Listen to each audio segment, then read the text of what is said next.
America ఇరాన్ల మధ్య శాంతి చర్చలకు Israel గండి కొట్టింది. శుక్రవారం స్విట్జర్లాండ్లో జరగాల్సిన శాంతి చర్చలు ఇజ్రాయెల్ కారణంగా వాయిదా పడ్డాయి. గురువారం రాత్రి నుంచి ఇజ్రాయెల్ దక్షిణ లెబనాన్పై భారీ ఎత్తున వైమానిక దాడులు చేసి విధ్వంసం సృష్టించింది. ఈ దాడుల్లో సుమారు 18 కంటే ఎక్కువ మంది లెబనాన్ పౌరులు ప్రాణాలు కోల్పోయారు. ఇక ఇజ్రాయెల్ తరపున 4 సైనికులు చనిపోయారని ఇజ్రాయెల్ IDF వెల్లడించింది. అయితే అమెరికా ఒత్తిడితో లెబనాన్తో కాల్పుల విరమణ ఒప్పందం కుదుర్చుకుంది. ఇజ్రాయెల్ అయితే 24 గంటలు తిరగకముందే కాల్పుల ఒప్పందాన్ని ఉల్లంఘించి లెబనాన్పై మరోసారి శనివారం నాడు విరుచుకుపడింది. ఈ దాడుల్లో సుమారు 11 మంది ప్రాణాలు కోల్పోయారని గ్లోబల్ మీడియాలో పెద్ద ఎత్తున వార్తలొచ్చాయి. తాజాగా ఇజ్రాయెల్ హెజ్బొల్లా యుద్ధం గురించి, ఇరాన్ అమెరికా శాంతి ఒప్పందం గురించి మరింత సమాచారాన్ని ఇప్పుడు తెలుసుకుందాం.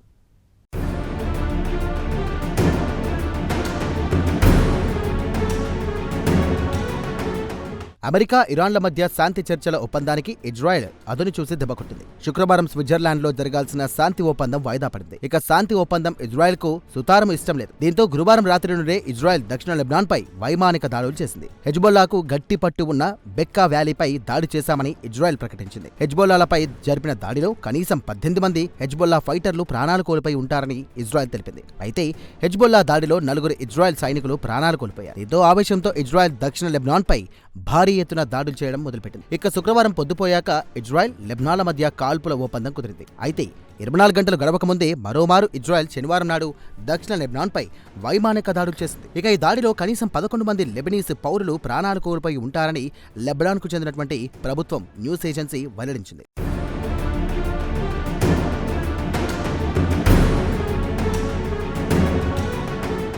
ఇక లెబనాన్ మీడియాలో వస్తున్నటువంటి సమాచారం ప్రకారం ఇజ్రాయెల్ యుద్ధ విమానాలు అలాగే డ్రోన్ల టంకులతో నబేతియే నగరం చుట్టూ ఉన్నటువంటి సుమారు డజను ఏరియాలపై దాడులు చేసిందని వెల్లడించింది. ఇదిలా ఉంటే హెజ్బొల్లా మిలిటెంట్లు తమ సైనికులను లక్ష్యంగా చేసుకుని మిసైల్స్ తో పాటు కనీసం 50 డ్రోన్ల వరకు ప్రయోగించారంటూ వాటిని అడ్డుకున్నామంటూ ఇజ్రాయెల్ తెలిపింది. ఇక తాజాగా ఇజ్రాయెల్ లెబనాన్పై వైమానిక దాడులను అమెరికా ఖండించింది. ఇజ్రాయెల్కు లెబనాన్కు మధ్య యుద్ధం మరింత ముదిరే పరిస్థితి కనిపిస్తోందంటూ అమెరికా ఆందోళన వ్యక్తం చేసింది. ఇక ఈ యుద్ధంలో ఇలానే కొనసాగితే అమెరికా ఇరాన్ల మధ్య శాంతి చర్చలు ముందుకు సాగే అవకాశాలు కూడా ఉండవు. ఇక ఇరాన్ మాత్రం శాంతి ఒప్పందాల్లో భాగంగా లెబనాన్కు కూడా జత చేయాలని డిమాండ్ చేస్తోంది. లెబనాన్పై దాడులు ఆపాలంటూ ఇజ్రాయెల్పై ఒత్తిడి పెంచాలని ఇరాన్ ట్రంప్ను కోరింది.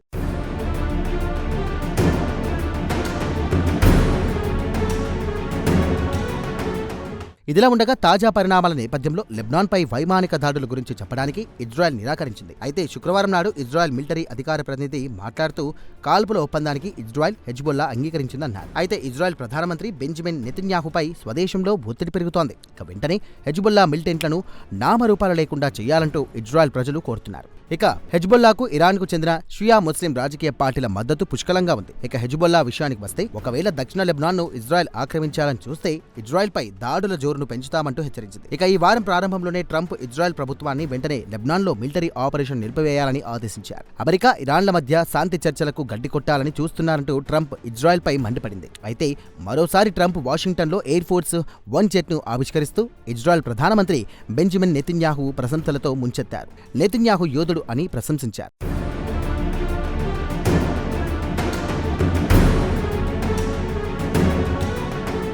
ఇక ఇదిలా ఉండగా ఈ ఏడాది మార్చిలో ఇజ్రాయెల్పై మిసైల్స్, డ్రోన్లతో విరుచుకుపడింది హెజ్బొల్లా. ఈ ఏడాది ఫిబ్రవరి 28న అమెరికా, ఇజ్రాయెల్లు కలిసి ఇరాన్పై బాంబుల వర్షం కురిపించి Iran supreme leader Ayatollah Ali ఖమేనీని లేపేసింది. దీంతో హెజ్బొల్లా మిలిటెంట్లు రంగంలోకి దిగి ఇజ్రాయెల్పై డ్రోన్లు, మిసైల్స్ దాడులు చేసింది. దీనికి ఇజ్రాయెల్ కూడా గట్టిగానే సమాధానమిచ్చింది. ఇక లెబనాన్ భూభాగంలో సుమారు 5% ఇజ్రాయెల్ బలవంతంగా ఆక్రమించింది. ఇక ఇజ్రాయెల్ వాదన విషయానికి వస్తే గనక ఇజ్రాయెల్ ఉత్తర సరిహద్దు నుండి హెజ్బొల్లా మిలిటెంట్లు డ్రోన్లతో తమపై దాడులు చేస్తూ అక్కడి ప్రజలను భయం కంపితులను చేస్తున్నారంటూ మండిపడుతుంది. ఇక హెజ్బొల్లా మిలిటెంట్లను దక్షిణ లెబనాన్ నుండి పూర్తిగా తరిమేసే వరకు కూడా తాము విశ్రమించమని ఇజ్రాయెల్ మిలిటరీ పట్టుబడుతోంది. ఇక లెబనాన్పై యుద్ధం ప్రకటించిన తర్వాత ఇజ్రాయెల్ లెబనాన్లో సుమారు 3750 కంటే ఎక్కువ మంది పౌరులను చంపింది. అలాగే బీరూట్లో సుమారు 10 లక్షల మంది నిరాశ్రయులయ్యారు. డజన్ల కొద్ది కమ్యూనిటీలు ఆనవాళ్లు లేకుండా పోయాయి.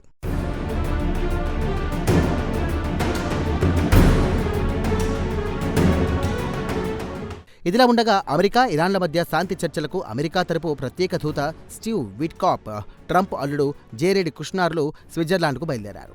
అలాగే ఇరాన్ విదేశాంగ మంత్రి అబ్బాస్ అర్గాచీలు స్విట్జర్లాండ్కు చేరుకోనున్నారని ఇరాన్ మీడియా శుక్రవారం నాడు తెలియజేసింది. వాస్తవానికి స్విట్జర్లాండ్ పర్యటనకు America vice president JD Vance రావాల్సింది. అయితే వైట్ హౌస్ గురువారం నాడు ఆయన పర్యటన వాయిదా పడిందంటూ తెలియజేసింది. ఇక ఇరాన్ విదేశాంగ మంత్రి అబ్బాస్ అర్గాచీ శనివారం నాడు స్విట్జర్లాండ్కు రానున్నారు. అయితే చివరి నిమిషంలో ఆయన పర్యటన వాయిదా పడ్డ ఆశ్చర్యపోవాల్సిన అవసరం లేదని ఇక అమెరికాకు చెందినటువంటి యాక్సియోస్ తెలియజేసింది.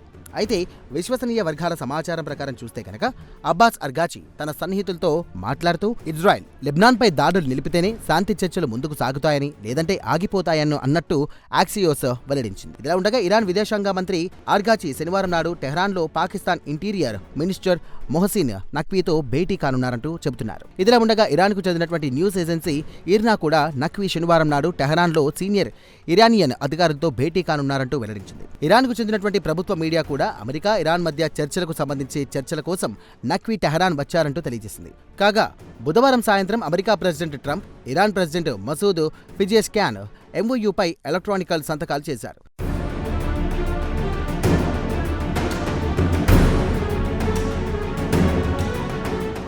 శుక్రవారం నాడు స్విట్జర్లాండ్లో తుది సంతకాలు చేసి యుద్ధాన్ని ముగించాలనుకున్నారు. తీరా చూస్తే ఇజ్రాయెల్ చర్చలకు గండి కొట్టాలని గురువారం రాత్రి నుండే లెబనాన్పై బాంబుల వర్షం కురిపింది. దీంతో శుక్రవారం జరగాల్సిన చర్చలు వాయిదా పడ్డాయి. ఇదిలా ఉండగా మిడిల్ ఈస్ట్లో శాశ్వత శాంతికి లెబనాన్, ఇజ్రాయెల్ మధ్య ఈ నెల 23, 25 తేదీల్లో వాషింగ్టన్ డీసీలో చర్చలు జరుగుతాయంటూ US secretary of state Marco Rubio Lebanese president Joseph ఔన్తో శుక్రవారం నాడు మాట్లాడారు. ఇరు దేశాల మధ్య హింస ముగియాలంటే చర్చలే శరణ్యమని ఔన్తో ఆయన చెప్పారు. మొత్తానికి చూస్తే ఇటు ఇజ్రాయెల్ కసితీరా హెజ్బొల్లా మిలిటెంట్లను ఏరివేయడానికి యత్నిస్తుంటే మరోవైపు అమెరికా, ఇరాన్ల మధ్య స్విట్జర్లాండ్లో చర్చలకు సన్నద్ధమవుతున్నాయి. మరి చర్చలు సాఫీగా సాగాలంటే ట్రంప్ నెతన్యాహును పిలిచి బుజ్జగిస్తేనే చర్చలకు ముందుకు సాగే అవకాశం, లేదంటే చర్చలు మరికొన్ని రోజుల పాటు వాయిదా పడ్డా ఆశ్చర్యపడాల్సిన అవసరం లేదంటున్నారు మిడిల్ ఈస్ట్ ఎనలిస్టులు.